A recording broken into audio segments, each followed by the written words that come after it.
Od 14 lat działam w samorządzie, zarówno powiatowym, jak i gminnym. Byłem zastępcą burmistrza gminy Żukowo, radnym gminnym, wiceprzewodniczącym rady, naczelnikiem wydziału w starostwie, prezesem kilku stowarzyszeń. Obecnie jestem dyrektorem muzeum.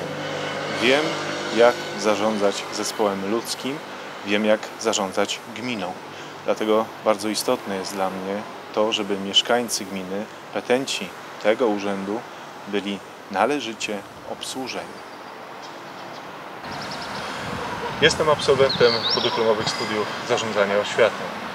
Niezmiernie istotne jest, abyśmy obok wysokiego poziomu nauczania potrafili zapewnić uczniom szkół gimnazjalnych, podstawowych możliwie najlepsze warunki bezpieczeństwa, zarówno w drodze do szkoły, jak też w samym budynku. I nie chcę likwidować małych szkół. Każdy z nas ma jakąś pasję. Dla jednych jest to sport, dla innych na przykład kultura. Gmina zobowiązana jest do tego, żeby te działania wspierać, zarówno w szkołach, jak też poprzez stowarzyszenia i kluby.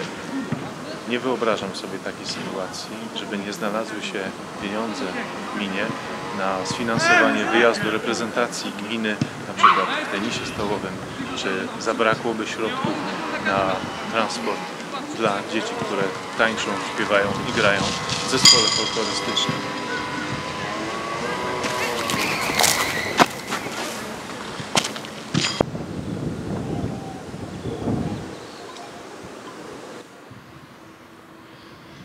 To jest polski grosz.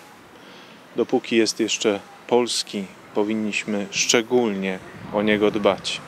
Dlatego też należy ograniczyć dług gminy i racjonalnie gospodarować środkami publicznymi. Znam się na tym i wiem, jak pozyskać dodatkowe środki, również te unijne. Temat dróg wszystkim nam bardzo drogi. Nie dość, że dziurawe, to jeszcze czasami potrafią nieźle zakurzyć. Co począć? Ja proponuję gminny program budowy dróg lokalnych.